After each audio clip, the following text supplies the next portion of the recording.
Hi guys, welcome to your history class.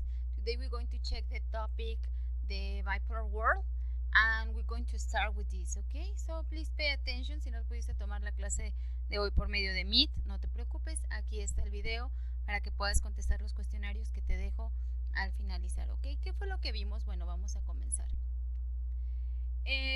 Respecto a lo que es el mundo bipolar, bueno, al término de lo que fue la Segunda Guerra Mundial, como ustedes saben, comienza lo que es la Guerra Fría, que es una lucha, se podría decir, entre dos poderes, ¿no?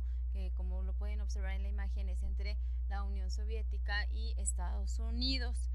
Bueno, este bloque o este tipo de territorios controlados por las potencias vencedoras se organizaron para dar inicio a la reconstrucción y poner en marcha las tareas necesarias para retomar el rumbo de sus respectivas economías. En la Europa del Oeste y del Sur se convocó a elecciones y los gobiernos legítimos de las naciones, ya fueran monarquías constitucionales o repúblicas, retomaron su funcionamiento. En algunos casos, como Italia, la población decidió que la presencia de un rey les resultaba incómoda, entonces de manera pacífica empiezan a adoptar un sistema de gobierno republicano.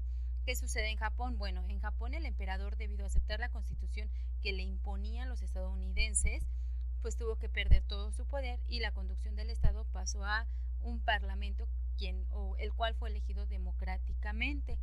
En la zona baja, control soviético, en un primer momento se intentó restaurar los sistemas políticos existentes antes de la ocupación alemana y que lo mismo podían haber sido monárquicos como el de Rumania y Bulgaria que republicanos como el de Polonia, Checoslovaquia y Hungría. Sin embargo, en el lapso de unos pocos meses, los partidos comunistas locales, con el apoyo directo de lo que fue la Unión Soviética, es como empiezan a tomar el poder y se alistan para establecer ciertos regímenes basados en el modelo socialista y que implicaba la prohibición de cualquier partido político que no fuera el suyo o con las ideas del suyo, es decir, cualquier partido político distinto al suyo estaba prohibido, así como la abolición de la propiedad privada, la instauración de un rígido sistema policíaco destinado a inhibir la participación política y a controlar cualquier expresión disidente. ¿Qué sucede? Bueno, les decía, se divide en dos bloques. El primer bloque que vamos a checar durante lo que es el bloque, el mundo bipolar, es el bloque capitalista. Cabe aclarar que yo les comentaba durante la clase que anteriormente, por tradición, el emperador se consideraba una figura divina en Japón, que era descendiente de una pareja de dioses. Incluso en las épocas en las que el gobierno los ejercían unos individuos ajenos a la casa imperial, que eran los shogunes, el emperador no perdía su carácter del hijo del cielo. Ya después de la derrota nipona en la Segunda Guerra Mundial y al promulgarse la Constitución Democrática que fue redactada bajo los Estados Unidos, es como pierde ese privilegio, y así es como el poder pasó a un primer ministro que preside el gobierno y nombra a los encargados de las distintas áreas de la administración política. La mayoría de los gobiernos democráticos europeos, independientemente de si son republicanos o monárquicos, son de tipo parlamentario, es decir, en ellos los partidos presentan ante los electores las listas de personas que ocuparán puestos en el poder legislativo dependiendo de los votos que reciban. El líder del partido con mayor número de votos ocupará el cargo de mayor importancia en el gobierno, por lo general el del primer ministro. Vamos a comenzar entonces, les comentaba con lo que es el bloque capitalista. Bueno, el bloque capitalista es encabezado principalmente por Estados Unidos.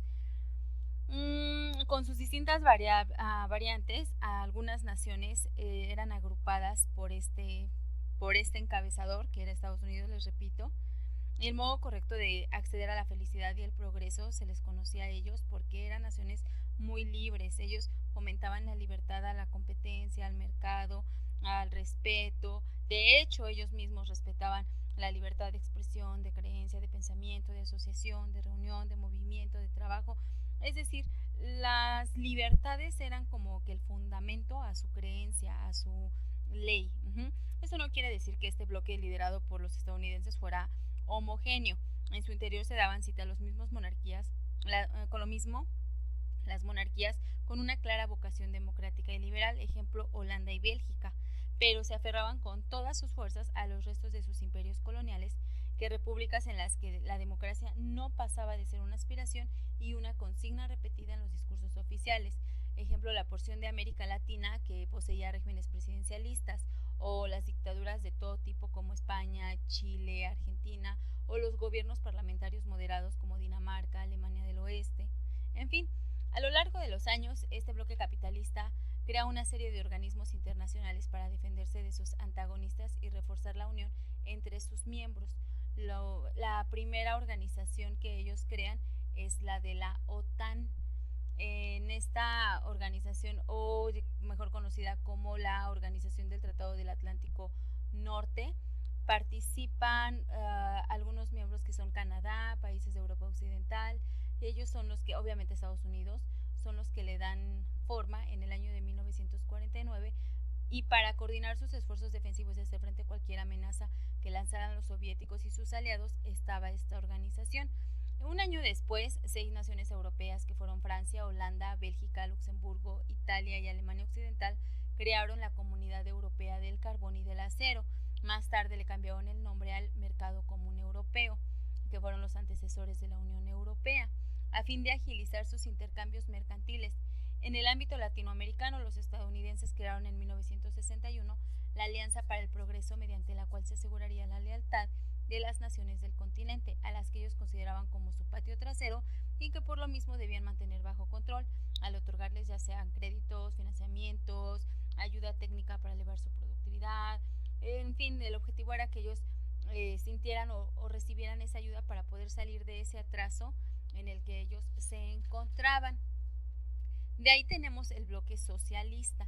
Este bloque en un primer momento era un tamaño considerablemente pequeño a comparación del otro, porque solamente tenía 8 países, que eran Albania, Hungría, Polonia, Alemania del Este, Rumania, Bulgaria, Checoslovaquia y Yugoslavia, además de la Unión Soviética, que pronto fue Yugoslavia, que se alejaría de la tutela soviética, en tanto que Albania oscilaría entre seguir a Moscú o a Pekín e incluso a Belgrado, sin definirse nunca por completo. Más allá de estas pequeñas controversias que tenían sus orígenes en la forma en la que los líderes de cada nación entendían el marxismo, con el paso del tiempo el número de naciones en el mundo que abrazaron el socialismo como sistema de gobierno fue en aumento, y si bien no todos se plegaron de forma absoluta a los dictados de Moscú, cuando menos funcionaron como clientes de los soviéticos y como enclaves estratégicos para difundir su doctrina y propiciar el surgimiento de revoluciones de corte popular en distintas partes del mundo. En Asia, por ejemplo, China adoptó su versión particular del socialismo después del triunfo de Mao Zedong en 1949, y aunque inicialmente se aproximó a la Unión Soviética, no tardó en separarse Mongolia, también dominada por los socialistas, a partir de 1924. Osciló entre adherirse ya sea a los chinos o a los soviéticos, hasta que al final se decidió por los soviéticos en el año de 1960. La República Democrática Popular de Corea, conocida generalmente como Corea del Norte, hizo causa común con los chinos hasta la mitad de la década de 1960 y después siguió su propio camino en África. Los procesos también de descolonización hicieron que numerosos países se declararan socialistas, como fueron Congo, Argelia, Túnez, Egipto, y entraban en la órbita soviética, aunque su utilidad para Moscú resultaba pues más bien dudosa. Al igual que el bloque capitalista, el socialista dio forma a organismos que a través de la cooperación ayudarían a sus integrantes a su desarrollo económico y militar. Por ejemplo, en 1949 se crea el Consejo para la Mutua Asistencia Económica, mejor conocido como el Comecon, y en 1955 entra en funcionamiento el Pacto de Varsovia. El Comecon, como su nombre lo dice, el Consejo para la Mutua Asistencia Económica, pues facilitaba los intercambios comerciales entre los países que conformaban el bloque, lo que era de suma ayuda, dado que todos, sin excepción, habían cerrado sus fronteras al exterior. El segundo, que era el Pacto de Varsovia, ya lo analizamos en uno de los videos, se encargaba de proteger a los países socialistas de cualquier ataque que lanzara Occidente, aunque también era el instrumento en el que se apoyaban los soviéticos para reprimir los movimientos de protesta que surgían al interior del propio bloque, tal como fue el caso de Hungría y de Polonia, el de Hungría en 1956 y el de Checoslovaquia en 1968. Bueno, ¿qué sucede? Corea se divide en 2 países, cada uno adherido a uno de los bloques hegemónicos del planeta, y hay un puente que se llama el puente de no retorno, que es el que hace la frontera entre esas ambas Coreas, que a la fecha continúan divididos, ¿no? Aunque es un mismo territorio, está dividido en 2, ¿ok? El enfrentamiento. Los primeros signos del tono que tendría el enfrentamiento en la Guerra Fría fueron perceptibles desde el mismo final de la Segunda Guerra Mundial. 3 países fueron divididos a mediados de la década de 1940, de modo que cada una de sus mitades quedara bajo control de uno de los bandos en disputa. Así, Alemania vio su parte este ocupada por los soviéticos, que se apresuraron a instalar un gobierno socialista, mientras que la parte del oeste conformaba un país distinto dividido en las zonas de ocupación bajo el cuidado de los Estados Unidos.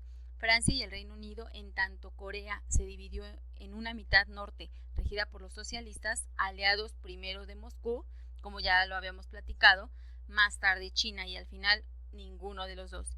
Y una al sur, que fue tutelada, es decir, guiada o conducida por los Estados Unidos. Finalmente Vietnam también se dividió en 2 fragmentos, el del norte, las guerrillas de Ho Chi Minh, aprovecharon la derrota de Japón para hacerse con el poder en 1945.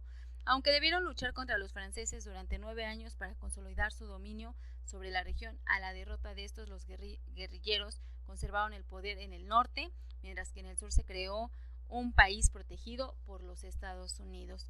Con esto concluimos, chicos, lo que es el tema del mundo bipolar, que fue el tema que vimos durante la clase de hoy. Obviamente lo estuvimos explicando un poquito más. No olviden por favor realizar las actividades que están ya dentro de Classroom. Cualquier duda, cualquier situación, sigo a sus órdenes por medio de correo o por medio de WhatsApp. Que tengan bonito día.